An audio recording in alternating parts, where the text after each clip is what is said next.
Back at our finals media availability show, Rick Carlisle has won the 10th most playoff games as a head coach in NBA history. But he's got an opportunity to join a more exclusive club. He could become just the 4th head coach in NBA history to win a title with 2 different teams. There you go.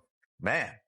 That's a lot of trophies up there, man. There's a lot of trophies up there. A lot of Hall of Famers up there as well. Rick Carlisle will be a Hall of Famer as a head coach one day. Let's go out to Paycom Center and hear from the coach of the Pacers. First question, Joe, here in front. Hey, Rick. Happy Father's Day. Yeah, you too. Yeah, thank you. I remember early in the Cavs series, DA asked you about why there is no momentum in playoff series. You guys had a good discussion about it, but applying that to now, when you're in the finals and it's 2-2 and you had the loss that you had, does the fact that games don't seem to carry over, does that make moving on from what happened easier to get ready for Game 5? I'm not sure I understand what your question is. Say it again. The fact that there doesn't seem to be momentum that carries over from one game to the next in a playoff series. Does that make it easier then to move on from as tough of a loss as you had in Game 4? Yeah, I don't know. I think there's momentum. I mean, it's hard to exactly gauge. I think maybe some of it fades with longer stretches between games, but between 3 and 4 was one day. I thought there was momentum there. I thought we played well for 3 quarters and then struggled in the 4th, and had a much better start in that game. So I don't know. I'm not haven't given it a lot of thought. It's kind of for us and for the coaching staff and the players, it's analyzing momentum is not really part and parcel to what's going on like right now, and having to do a better job going and getting the ball off the boards and and avoiding fouls and things like that. So, but it's an interesting question. Second row on the left. Pollock from China, Pacers.com. How is Jarvis Walker doing? Will he be able to practice today? No, he's doing better. He's off crutches, and he's walking with a slight limp now. So it's very unlikely that he'll be able to play in this series. But he is doing better. And it would be great if he was available, because I do think he would help us. Next row back on the left. Guilherme Giovannoni from ESPN Brazil. Pascal Siakam last game had a great first 3 quarters with 20 points, but who's that? Siakam. Oh yeah, yeah. But he had only 1 shot in the last quarter. What was the problem that you guys couldn't find him in the rhythm to make him keep playing? Yeah, talked about it yesterday. That can't happen.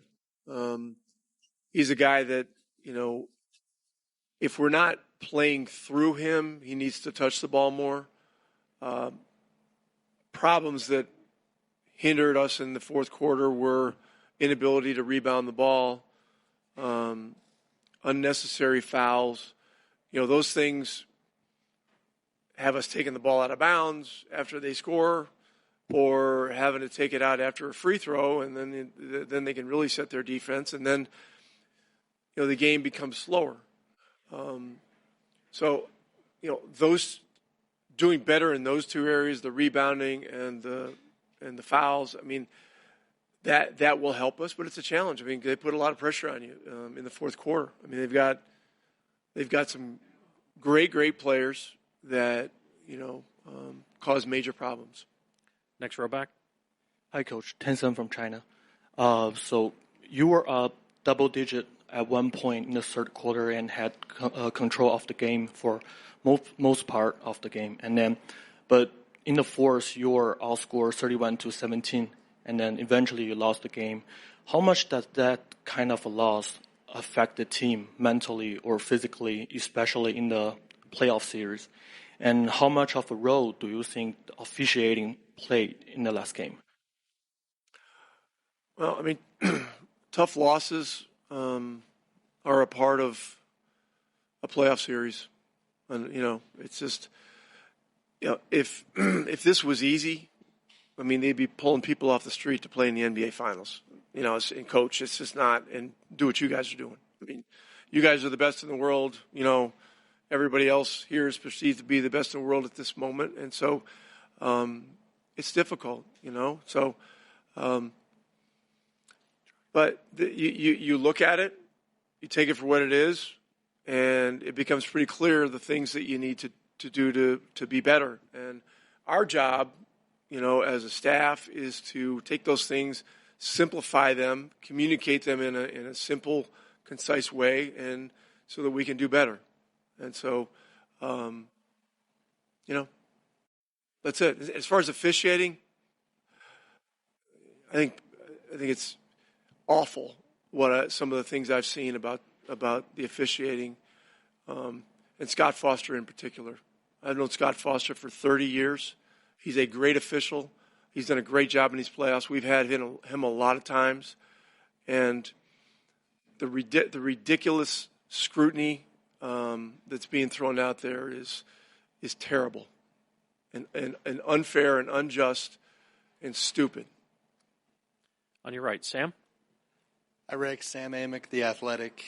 I had a Pascal question, but now you have me curious. When you're in the middle of the finals, I don't know your consumption habits. What came your way in terms of Scott and the commentary that? I'm not getting into it. I've said what I'm going to say. Okay. If you have another question, ask it. If Sure. not, we'll move on. I've heard that you were a fan of Pascal long before you guys obviously went out and targeted him. When did he first cross your desk as a guy that you thought was special? And then once you got him in the building, I wonder, as a leader, he just talked about it a minute ago, just what have you seen from him beyond his talent as a leader with your group? Well, he's extremely versatile. I mean, I don't know. Was Dwayne Casey the coach when they drafted him? I think he may have been. And Dwayne did a great job of developing him, and they had him with the 905 in the G League, and he really had to earn his way. And as you watch a guy's career, as he ascends, coaches take note of the steps that players have had to take to get to where they are. And I always thought that the fact that he had to really earn it, and that he had continued to get so much better, and appeared to have this humility about how he approached everything, just made him very special. And so, a year and a half ago now, when we had the chance to trade for him, there was no doubt to me that he would fit into our team and adjust to our system. But frankly, there was no doubt to me that he would fit into any team, any style, and play at an extremely high level. And so we're fortunate to have him. His experience has been a major part of the growth of our team and our young guys over the last 2 years. And we've just got to make sure that he gets more than one shot in the fourth quarter, and that he's touching the ball more. Jamal, last question on the right. Rick, I wanted to ask you about your defense and the growth that you guys have had really since the start of last year till now. Just what did it take for you guys to get to the level that you're playing at during the finals and throughout the playoffs?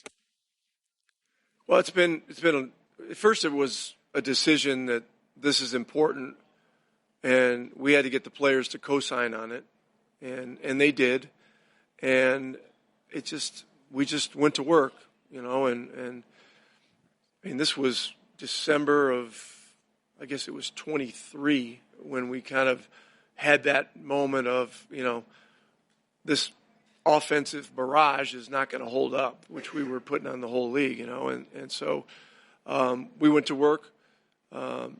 Jenny Busick has been a big part of this.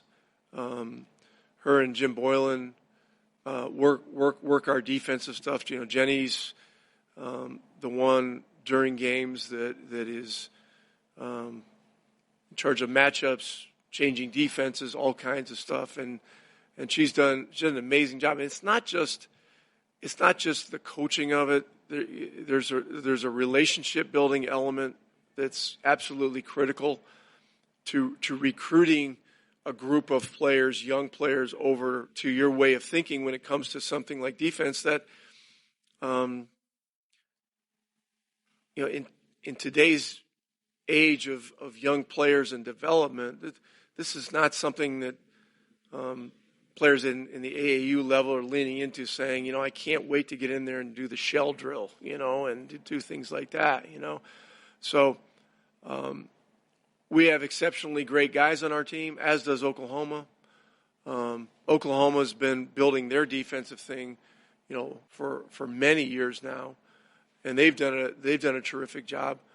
But if we were going to ever get to this point, our defense had to get better, and Jim and Jenny have had great impact on that. Thank you, Coach. Thanks, everybody. This concludes the session. Well, Indiana was 9-1 in the clutch. That was before they lost just their second clutch game of this postseason in Game 4. What does Mr. Clutch, Tyrese Halliburton and company have in store for the Thunder in Game 5? We'll continue to hear from Indiana.